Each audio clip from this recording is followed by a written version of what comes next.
देगी और उसके डायरेक्ट बैंक खाते में देगी, पीएफ में नहीं जाने वाला। पीएफ सिर्फ नोडल एजेंसी है यहाँ पे। पीएफ को सिर्फ देखना ये है कि कब ज्वाइन किया, कब नौकरी छोड़ा, 6 महीना हुआ कि नहीं, साल भर हुआ कि नहीं। 6 महीना अगर वो काम कर लेता है तो 50% उसका जो भी वेजेज होगा उसका 50% मिल जाएगा उसी समय, 6 महीना बाद ही।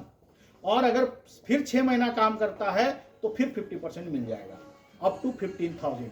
सपोज मान लीजिए किसी का तनख्वाह है 12,000 रुपया, तो 12,000 रुपया तनख्वाह में अगर शुरू किया है तो उसको 6,000 रुपया 6 महीने काम करने के बाद उसके बैंक अकाउंट में चला जाएगा। ठीक है, फिर दूसरा जो 6,000 रुपया है वो फिर 6 महीने काम करने के बाद चला जाएगा। पर शर्त यही है कि आपको उस कंपनी में रहना पड़ेगा। अगर एक कंपनी से दूसरे कंपनी में चले गए, 2 महीना काम किया, 3 महीना काम किया, फिर दूसरे कंपनी में चले गए, तो वहां वो लाभ नहीं मिलेगा और यहां भी नहीं मिलेगा, क्योंकि मिनिमम 6 महीना आपको काम करना पड़ेगा। तो इससे फायदा क्या है? इससे फायदा ये है कि जो लोग नए जुड़ेंगे वो भी चाहेंगे भाई कि 6 महीना रहते हैं तो कम से कम मेरे को आधा पैसा मिलेगा, और साल भर रहेंगे तो पूरा पैसा मिलेगा, 1 महीने का वेजेस। ये सिर्फ और सिर्फ नए लोगों के लिए है, जो नया ज्वाइन करेंगे पीएफ में, यूएन जिनका नया क्रिएट होगा उनके लिए है। तो आपको मैं इसलिए बता रहा हूं कि आप 10 लोग जहां पे आपके भाई दोस्त जो भी ज्वाइन कर रहे हो उनको आप बताइए। ठीक है, यह है प्रधानमंत्री विकसित भारत रोजगार योजना। इसमें मालिक को क्या फायदा है?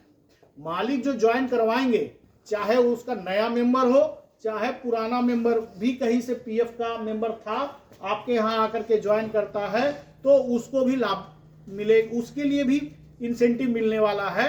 इनको मालिक को क्या मिलेगा फायदा?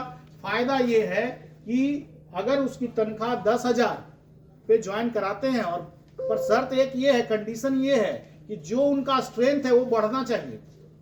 ये नहीं कि 4 लोगों को हटा दिया और 4 लोगों को जोड़ लिया, नहीं, उनका स्ट्रेंथ बढ़ना चाहिए। कितना स्ट्रेंथ बढ़ना चाहिए?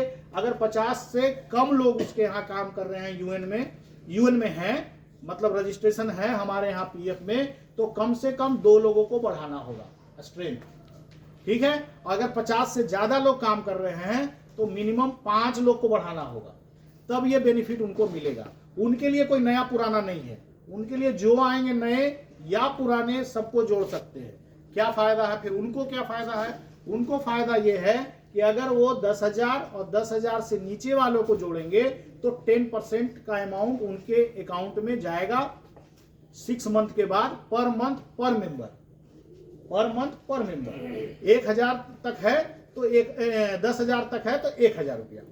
अगर 10,000 से लेकर के 20,000 वाले मेंबर को जुड़वाते हैं जिनका वेजेज 20,000 तक है, उनके लिए उनको मिलेगा 2,000 रुपया। और 20,000 से लेकर के 1,00,000 रुपया तक के मेंबर को अगर जुड़वाते हैं तो उनको मिलेगा पर मेंबर पर मंथ 3,000 रुपया। पर वो भी वही शर्त है कि उनको 6 महीना कम से कम मिनिमम उनको रखना पड़ेगा उसको, तभी उनको वो मिलेगा। 6 महीना में एक ही बार मिलेगा 6 महीने का पैसा, फिर जब 6 महीना रखेंगे तो फिर 6 महीने का पैसा मिलेगा। और ये योजना जो चालू हुई है 1 अगस्त 2025 से चालू हुई है, जो मैन्युफैक्चरिंग इंडस्ट्रीज है उनके लिए 4 साल है, मतलब 4 साल तक जो ज्वाइन करते रहेंगे सबके लिए 1-1 साल का पैसा आपको मिलता रहेगा। परंतु जो मैन्युफैक्चरिंग इंडस्ट्रीज नहीं है, दूसरे हैं, उनके लिए है 2 साल। उनको 2 साल तक जितने भी नए लोगों को ज्वाइन करवाएंगे उनको मिलता रहेगा। तो ये है प्रधानमंत्री विकसित भारत रोजगार योजना। ये 2 चीजें समझ गए, पीएफ समझ गए और ये समझ गए। अब आइए नेक्स्ट, थोड़ा एक 2 फोटो लेते हैं। वीडियो हो रहा है, फोटो इधर से लीजिए ना कि मैं इसका भीड़ दिखे। পিছন দিক দিয়ে না पानी की बोतल